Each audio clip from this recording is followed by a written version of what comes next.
ఎంతో రుచిగా, ఎంతో యమ్మీగా ఉండేటువంటి సింపుల్ కేక్ రెసిపీని షేర్ చేస్తున్నానండి. నాకు అంతా మిక్స్ చేసిన తర్వాత అనిపించిందనమాట. అరే! షూట్ చేసుంటే బావుండని. ఇంకా సరేలే ఇప్పుడైనా షూట్ చేద్దామని షూట్ చేస్తున్నాను. అయితే ఈ బ్యాటర్‌లో ఏమేమి మిక్స్ చేశానంటే 4 ఎగ్స్ తీసుకున్నానండి. దాంట్లో ఒక గ్లాస్ షుగర్ వేసుకొని మిక్సీ జార్‌లో గ్రైండ్ చేసేసుకున్నాను. ఆ బ్యాటర్‌ని గిన్నెలో వేసేసుకున్న తర్వాత ఒక గ్లాసు మైదా తీసుకున్నాను. దాంట్లోనే ఒక టీ స్పూన్ బేకింగ్ పౌడర్ వేసుకొని జల్లెడ పట్టుకొని అది వేసేసుకున్నాను. అదేవిధంగా హాఫ్ గ్లాస్ నెయ్యి వేసుకొని 4, 5 చుక్కలు వెనిల్లా ఎసెన్స్ వేసుకొని మొత్తం అంతా మంచిగా మిక్స్ చేసేసుకున్నానండి. తర్వాత బేక్ చేసేటువంటి పాత్ర కొంచెం నెయ్యి వేసుకుని గ్రీస్ చేసుకున్న తర్వాత మైదాతో డస్టింగ్ చేసుకుని అది వేసేసుకుని బ్యాటర్ అంతా దీన్ని ఒక 40 మినిట్స్ పాటు బేక్ చేసుకున్నానండి. అల్యూమినియం అవెన్లు అప్పట్లో విరివిగా ఉండేయండి మార్కెట్లో.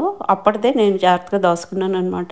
ఎలక్ట్రిక్ అవెన్స్ వచ్చినా సరే దీంట్లో చేసుకున్నప్పుడు చాలా బాగుంటుందండి. సింపుల్ గా అయిపోతుంది. పెద్ద బాదరబందీ ఉండదు, హంగామా ఉండదు. ఆఫ్టర్ 40 మినిట్స్ చక్కగా ఉడికిపోయిందండి. తర్వాత ఒకసారి నైఫ్ తోటి మనం చెక్ చేసుకుంటాం. ఇంకా అంటుకోకుండా ఉన్నప్పుడు స్టవ్ ఆఫ్ చేసేసి డిమోల్డ్ చేసేసుకుంటామండి. ఇది బేక్ చేసుకోవడానికి ఏంటంటే ఇందాక మనము వేసుకున్న అల్యూమినియం పాత్ర కింద చిన్న బౌల్ లా ఉంటుంది. దాంట్లో శాండ్ వేసుకుని ఈ పాత్రను పైన పెట్టుకుని బేక్ చేసుకుంటాం అనమాట. ఇంకా దీనిపైన నేను క్యాస్టర్ షుగర్ ని జస్ట్ అట్లా స్ప్రింకిల్ చేసుకుని కొంచెం అట్లా చల్లారనిచ్చి దీన్ని కట్ చేసుకుంటున్నాను. చూసారా అసలు ఎంత మృదువుగా ఉందో. మీకు అది కట్ చేస్తున్నప్పుడే దాని టెక్స్చర్ ఎలా ఉందనేది మీకు అర్థమైపోతుంది. చాలా చాలా యమ్మీగా ఉంటుందండి. చాలా సింపుల్ గా అయిపోతుంది. మళ్ళొకసారి చెప్తున్నాను కొలతలు ఏంటి అనేది. 4 ఎగ్స్ అండి, ఒక గ్లాస్ షుగర్, ఒక గ్లాసు మైదా, అదే విధంగా హాఫ్ గ్లాస్ బటర్ గానీ నెయ్యి గానీ, దాంట్లోనే ఒక teaspoon baking powder, few drops vanilla essence అనమాట. ఇవన్నీ చక్కగా మిక్స్ చేసుకుని ఈ విధంగా బేక్ చేసేసుకోవడమే. చూసారా ఎంత సాఫ్ట్ గా ఉందో. ఇట్లా అంటుంటేనే మీకు అర్థమవుతుంది కదా. చాలా యమ్మీగా ఉంటుంది. డెఫినెట్ గా ట్రై చేసి చూడండి ఫ్రెండ్స్. మీకు చాలా చాలా నచ్చుతుంది.